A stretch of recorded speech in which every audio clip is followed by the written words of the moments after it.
Welcome to Mind Power, a Brains R Us program brought to you by Centerpoint Research Institute. In these special episodes, you'll hear thought-provoking articles designed to expand your mind, useful tips to improve your life, and the latest neuroscience research to help you tap into your fullest potential. Now here's Ryan Standifird with today's Mind Power. Rock Your Mind, the neuroscience behind mastering emotions. Written and read by Ryan Standifird. There's no denying that life has its ups and downs. Even over the course of a day, you'll likely go through quite a few different emotions. Anger, elation, annoyance, compassion, boredom, excitement, worry, satisfaction. How are these emotions formed anyway? And if you're one of the many folks who struggle with anxiety or depression, why does it sometimes feel like one negative emotion has hijacked your entire life? The good news is, scientists believe they're honing in on an answer. An emotional brain synergy. A recent study is pulling back the layers and revealing the parts of the brain responsible for creating and regulating our emotions.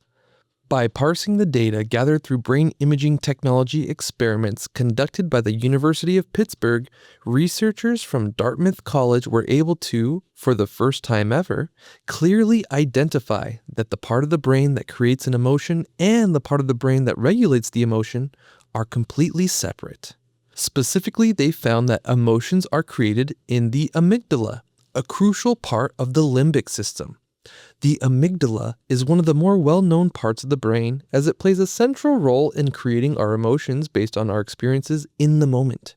Fear, anger, happiness, and even arousal are the results of the amygdala making sense of a situation. By contrast, they found that while the amygdala creates the emotion, it's the role of the anterior prefrontal cortex to regulate those emotions in a process known as reappraisal. The prefrontal cortex is the part of the brain that facilitates creative problem solving, long-term planning, and good judgment. It makes the best decisions that lead us to success. So it makes sense that this is the part of the brain that's responsible for making sure our emotions don't overwhelm us. A song of creation and control. So, how does this work?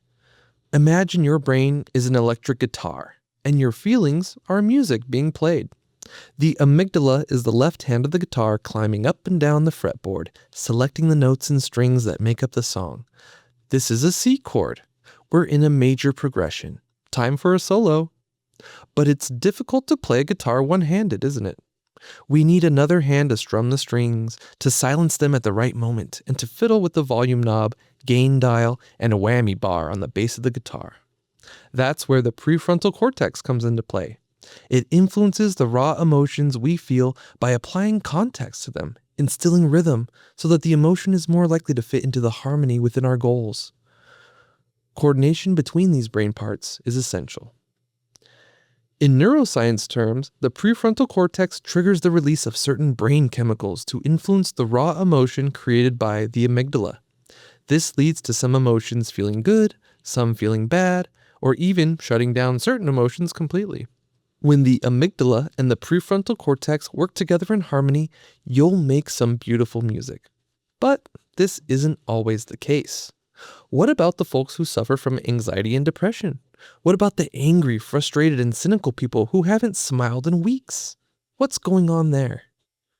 Communication breakdown. When you feel like your emotions are not in control, it's likely the result of these two parts of the brain not being on the same page.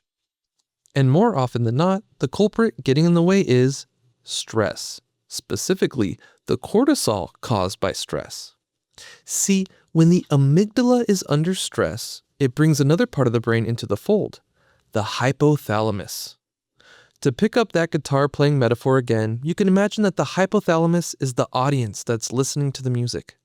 When things are going great, the crowd is happy, clapping and bobbing their heads to the rhythm. But sometimes, the crowd encounters a song, an emotion that it doesn't like. So instead of cheering or singing along, it starts to boo. It heckles, it shouts and screams and might even throw things. This is the hypothalamus reacting to stress, and its negative actions towards the performer on stage are similar to the way that cortisol can disrupt the connection between the amygdala and the prefrontal cortex. Granted, in extreme situations, this is a good thing. You don't want to be stuck on stage in the middle of a song if a fire breaks out, after all. If there's some real life-threatening disaster, the crowd's disruption can save your life. That's the purpose of the hypothalamus, after all. Its main function is our survival. But in most cases, your life isn't really on the line, even if the hypothalamus is making such a ruckus that it seems like it is. As a result, your playing becomes disjointed and distracted. The prefrontal cortex is having trouble keeping time. The volume knob might get stuck, too high or too low. Your amp might give a nasty clash of feedback, or you might drop your guitar pick and lose your place in the song. If only the hypothalamus would just be quiet. Balance and harmony. What can you do to make sure that the hypothalamus isn't unnecessarily ruining your show? Well, it turns out that there is one major habit that works the best at keeping that rowdy audience from getting out of hand. This one daily habit is known to create more balance and harmony in the brain and reduce the stress that triggers the hypothalamus, calming the crowd even in difficult situations. I'm talking about the power of meditation. A daily habit of meditation has been proven over and over again to soothe the limbic system, the part of the brain where the amygdala and the hypothalamus are, while enhancing the prefrontal cortex. But just like you need to practice the guitar to become a skilled musician, meditation is also something you need to do consistently to truly enjoy the benefits. And the easiest way to start a meditation practice is with HoloSync. HoloSync makes deep meditation as simple as pressing a button. No need for special instructors, lessons, or retreats. Just put those headphones on, press play, and your brain will enter deep, master-level meditative states all on its own. It's your scientific shortcut to becoming the rock star of your life.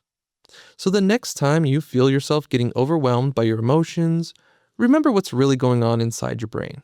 Take a deep breath, tune out that noisy crowd, and get your amygdala and your prefrontal cortex back on the same page. If you can do that, you're sure to reach the next level.